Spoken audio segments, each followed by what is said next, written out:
बिस्मिल्लाहिर्रहमानिर्रहीम। आज का जो हमारा टॉपिक है वो है इलेक्ट्रॉन एफिनिटी। इसको हम डिफाइन करेंगे, एक्सप्लेन करेंगे, फिर इसके फैक्टर्स अफेक्टिंग पढ़ेंगे, फैक्टर्स अफेक्टिंग इलेक्ट्रॉन एफिनिटी, फिर इसका trend of electron affinity in periodic table पढ़ेंगे। इसका ट्रेंड हम पीरियड्स में पढ़ेंगे और ग्रुप्स में पढ़ेंगे। ये वीडियो देखने के बाद आपको इलेक्ट्रॉन एफिनिटी का ना सिर्फ कॉन्सेप्ट क्लियर हो जाएगा बल्कि आपको इलेक्ट्रॉन एफिनिटी यहाँ पे मैं याद करा के दूंगा। एक गारंटी हम आपको देते हैं और बड़े आसान, सीधे और बड़े आसान अल्फाज में मैं आपको समझाऊंगा। सही है, तो शुरू करते हैं अपने आज का टॉपिक इलेक्ट्रॉन एफिनिटी। इलेक्ट्रॉन को कहते हैं, एफिनिटी कहते हैं लव को, love. So electron affinity means love for the acceptance of electron. Electron affinity का मतलब है love for electron acceptance. Electron acceptance के लव को हम बेसिकली कहते हैं इलेक्ट्रॉन एफिनिटी।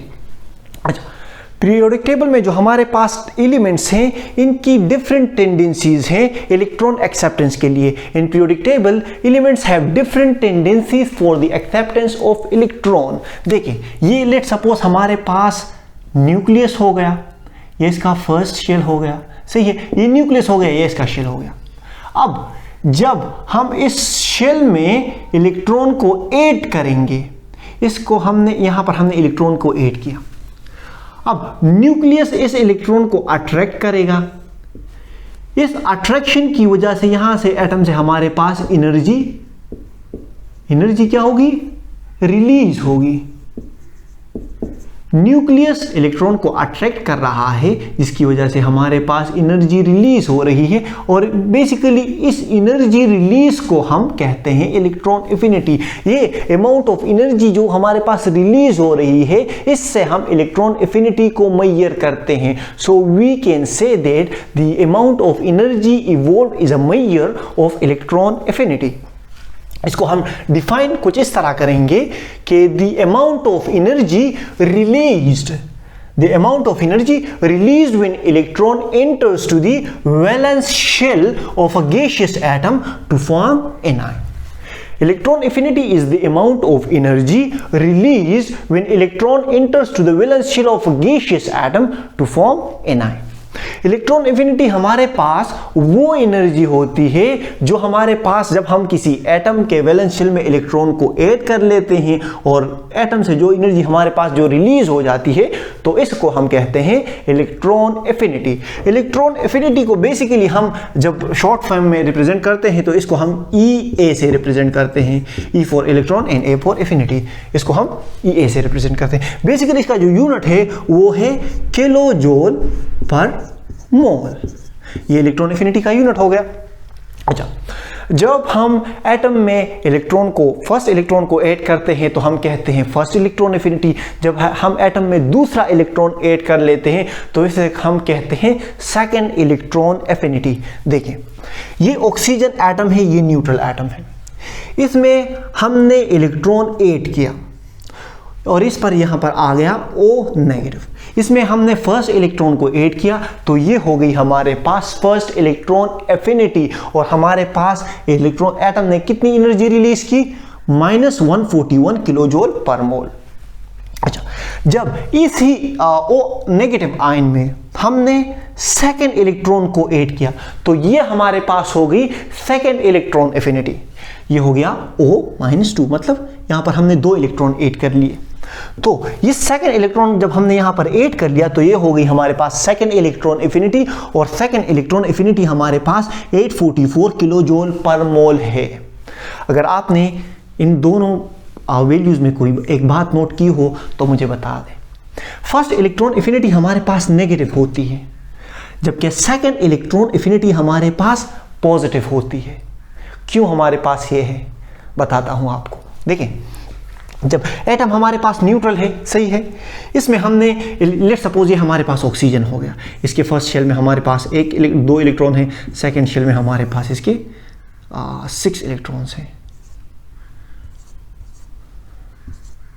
अच्छा, अब हमने इसमें जो फर्स्ट इलेक्ट्रॉन ऐड किया, ये इससे पहले हमारे पास न्यूट्रल था, इसमें हमने ये वाला इलेक्ट्रॉन ऐड किया यहां पर, तो अब न्यूक्लियस इसको अट्रैक्ट कर रहा है और इससे जो एनर्जी रिलीज हुई है तो वो हुई है -141 किलो जूल पर मोल। ये एनर्जी हमने नेगेटिव वैल्यू इसलिए लिखी है क्योंकि ये एटम ने रिलीज की है। अब ये ऑलरेडी ओ नेगेटिव है, ये तो यहां पर न्यूट्रल था इसलिए इसने इलेक्ट्रॉन ऑब्जर्व किया और एनर्जी रिलीज की। अब ये यहां पर ओ नेगेटिव, इस पर नेगेटिव चार्ज है, इस पर अब इलेक्ट्रॉन ऐड करना मुश्किल है। अब इसमें हम इलेक्ट्रॉन ऐड नहीं कर सकते। हम अब क्या करेंगे, एटम को एनर्जी देंगे, एटम एनर्जी ऑब्जर्व करेगा। जब एटम एनर्जी ऑब्जर्व कर लेगा तब हम इस इलेक्ट्रॉन, तब ये इलेक्ट्रॉन एक्सेप्ट कर लेगा। तो ये एनर्जी ऑब्जर्व करेगा, तो ये 844 शो कर रहा है कि हमने इसको 844 किलोजूल पर मोल एनर्जी इस एटम ने ऑब्जर्व की। एनर्जी ऑब्जर्व करने के बाद इसने ये सेकंड इलेक्ट्रॉन एक्सेप्ट किया। तो ये नेगेटिव सेकंड आयनाइजेशन एनर्जी हमारे पास पॉजिटिव होती है और ये एनर्जी इसलिए ऑब्जर्व करता है to overcome the electron repulsion को ओवरकम करने के लिए ये एनर्जी ऑब्जर्व करता है। So we can say that first electron affinity हमारे पास नेगेटिव होती है क्योंकि एटम एनर्जी इवॉल्व करता है। सेकेंड इलेक्ट्रॉन एफिनिटी हमारे पास पॉजिटिव होती है क्योंकि एटम एनर्जी ऑब्जर्व करता है और एटम एनर्जी इसलिए ऑब्जर्व करता है to overcome the electron repulsion. अच्छा, अब आते हैं फैक्टर्स अफेक्टिंग इलेक्ट्रॉन एफिनिटी। वो कौन सा फैक्टर्स हैं जो इलेक्ट्रॉन एफिनिटी को अफेक्ट करते हैं? तो इसमें जो फर्स्ट फैक्टर है वो है न्यूक्लियस चार्ज। न्यूक्लियस चार्ज जब हमारे पास ज्यादा होगा, जब किसी न्यूक्लियस का वैलेंस इलेक्ट्रॉन्स पर चार्ज ज्यादा होगा तो इसका मतलब यह है कि अगर हम इसमें एक इलेक्ट्रॉन ऐड करेंगे तो तो न्यूक्लियस क्या करेगा, एटम ज्यादा एनर्जी इमिट करेगा। तो जब एटम ज्यादा एनर्जी इमिट करेगा तो इसका मतलब यह है कि इलेक्ट्रॉन एफिनिटी भी हमारे पास ज्यादा है। Greater the nucleus charge greater will be the electron affinity. अच्छा, एटॉमिक साइज और एटॉमिक रेडियस। जब हमारे पास एटॉमिक साइज या एटॉमिक रेडियस ज्यादा होगा तो इसका मतलब यह है कि न्यूक्लियस से वैलेंस इलेक्ट्रॉन्स ज्यादा फासले पर हैं। अब अगर न्यूक्लियस से वैलेंस इलेक्ट्रॉन ज्यादा फासले पर हैं तो इसका मतलब यह है कि इस न्यूक्लियस का चार्ज इन वैलेंस इलेक्ट्रॉन्स पर कम है। जब इस न्यूक्लियस का चार्ज इन वैलेंस इलेक्ट्रॉन पर कम है, अगर हम इसमें इलेक्ट्रॉन ऐड करेंगे तो हमारे पास न्यूक्लियस उस इनकमिंग इलेक्ट्रॉन को उतनी ज्यादा अट्रैक्शन के साथ अट्रैक्ट नहीं कर पाएगा, उतनी ज्यादा लव के साथ उसे एक्सेप्ट नहीं कर पाएगा। तो हमारे पास क्या होगी, इलेक्ट्रॉन एफिनिटी लो होगी। अगर हमारे पास एटॉमिक साइज ज्यादा है तो हमारे पास इलेक्ट्रॉन एफिनिटी लो होगी। अच्छा, शील्डिंग इफेक्ट। अब अगर हमारे पास शील्डिंग इफेक्ट ज्यादा होगी तो इसका मतलब यह है कि न्यूक्लियस का चार्ज वैलेंस इलेक्ट्रॉन पर कम है। अब अगर न्यूक्लियस का चार्ज वैलेंस इलेक्ट्रॉन पर कम है तो इसका मतलब यह है कि इलेक्ट्रॉन एफिनिटी भी कम होगी। अच्छा, इलेक्ट्रॉनिक कॉन्फ़िगरेशन। वो एटम जो स्टेबल हो, स्टेबल एटम मींस वो एटम जिसके हाफ फिल्ड ऑर्बिटल हो या कंप्लीटली फिल्ड ऑर्बिटल हो। तो स्टेबल एटम हमारे पास आसानी से इलेक्ट्रॉन एक्सेप्ट नहीं करते क्योंकि वो ऑलरेडी स्टेबल हैं। वो आसानी से इलेक्ट्रॉन एफिनिटी, वो आसानी से इलेक्ट्रॉन एक्सेप्ट नहीं करते, जिसकी वजह से उनकी इलेक्ट्रॉन एफिनिटी भी लो होती है। तो these were the 4 factors which affect the electron affinity. अब पढ़ते हैं trend of electron affinity in periodic table. Periodic table में हमारे पास इलेक्ट्रॉन एफिनिटी किस तरह वेरी करती है। फर्स्ट इसका ट्रेंड हम पढ़ेंगे पीरियड में और फिर उसके बाद इसका ट्रेंड पढ़ेंगे ग्रुप्स में। तो पीरियड में इसका ट्रेंड कुछ यूं है कि जब हम लेफ्ट टू राइट जाते हैं पीरियड में, पीरियड वाइज जब हम पीरियोडिक टेबल में लेफ्ट टू राइट जाते हैं तो हमारे पास इलेक्ट्रॉन एफिनिटी इंक्रीज होती है। इलेक्ट्रॉन एफिनिटी हमारे पास इसलिए इंक्रीज होती है क्योंकि हमारे पास न्यूक्लियस चार्ज बढ़ता जाता है। जब हम left to right periodic table में जाते हैं तो हमारे पास नंबर ऑफ शेल्स तो सेम रहते हैं ना, मतलब lithium, beryllium, boron, carbon, nitrogen, oxygen, fluorine, neon, इन सब में number of of shells same हैं, लेकिन इनमें नंबर ऑफ प्रोटॉन्स की तादाद, जब हम पीरियड में जाते हैं तो नंबर ऑफ प्रोटॉन्स की तादाद इंक्रीज होती जाती है। नंबर ऑफ प्रोटॉन्स की तादाद इंक्रीज होने की वजह से हमारे पास न्यूक्लियस चार्ज पीरियड में बढ़ता जाता है। जब हमारे पास न्यूक्लियस चार्ज पीरियड में, जब हम left to right periodic table में जाते हैं तो न्यूक्लियस चार्ज बढ़ता जाता है। And increasing nucleus charge wins over shielding effect, जब हमारे पास न्यूक्लियस चार्ज बढ़ता जाता है और एटॉमिक साइज डिक्रीज होता जाता है तो इसका मतलब ये है कि न्यूक्लियस का चार्ज वैलेंस इलेक्ट्रॉन पर ज्यादा हो रहा है। जब न्यूक्लियस का चार्ज वैलेंस इलेक्ट्रॉन पर ज्यादा हो रहा है तो इसका मतलब ये है कि इलेक्ट्रॉन एफिनिटी हमारे पास ज्यादा हो रही है। अब ग्रुप्स में हमारे पास क्या है, ग्रुप्स में हम किस तरह करते हैं, जब देखें, जब हम टॉप टू बॉटम आते हैं ग्रुप्स में तो तब हमारे पास इलेक्ट्रॉन एफिनिटी डिक्रीज होती है।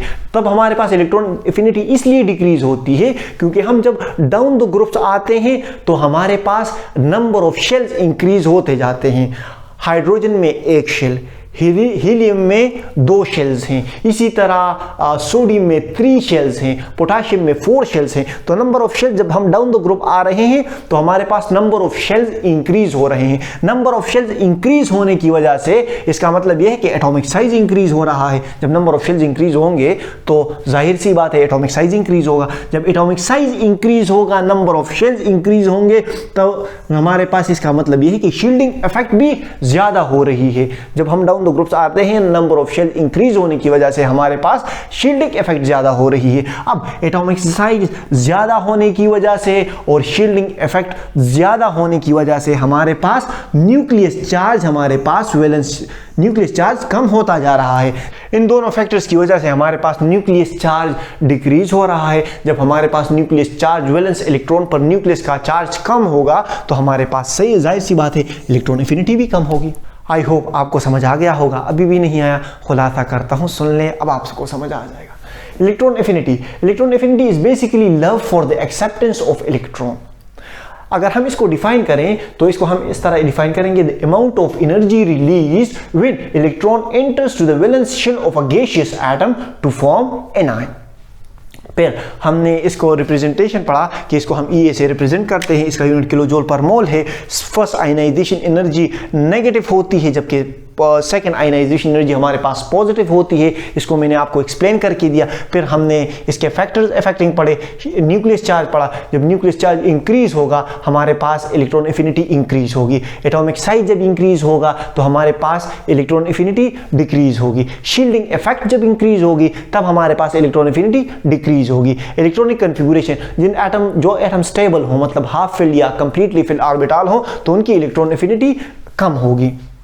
फिर हमने इसका ट्रेंड पढ़ा, trend in period and trend in groups पढ़ा। जब हम पीरियोडिक टेबल में left to right in period जाते हैं तब हमारे पास इलेक्ट्रॉन एफिनिटी इंक्रीज होती है क्योंकि हमारे पास न्यूक्लियस चार्ज बढ़ता जाता है और एटॉमिक साइज डिक्रीज होता जाता है, जिसकी वजह से हमारे पास इलेक्ट्रॉन एफिनिटी इंक्रीज हो रही होती है। अच्छा, जब हम ग्रुप्स में आते हैं, टॉप टू बॉटम जब हम ग्रुप में आते हैं तब हमारे पास इलेक्ट्रॉन एफिनिटी डिक्रीज होती है। इसकी वजह यह है कि जब हम डाउन द ग्रुप आते हैं तो नंबर ऑफ शेल्स इंक्रीज हो रहे होते हैं। जब नंबर ऑफ शेल्स इंक्रीज हो रहे होते हैं तो इसका मतलब यह है कि एटॉमिक साइज इंक्रीज हो रहा है और शील्डिंग इफेक्ट इंक्रीज हो रही है। जब हमारे पास एटॉमिक साइज इंक्रीज हो रहा है, शील्डिंग इफेक्ट इंक्रीज हो रही है, तो इसका मतलब यह है कि न्यूक्लियस चार्ज हमारे पास डिक्रीज हो रहा है। जब न्यूक्लियस चार्ज हमारे पास डिक्रीज हो रहा है तो जाहिर सी बात है इलेक्ट्रॉन एफिनिटी हमारे पास लो हो रही है जब हम डाउन द ग्रुप आते हैं। तो दैट्स इट फॉर टुडे।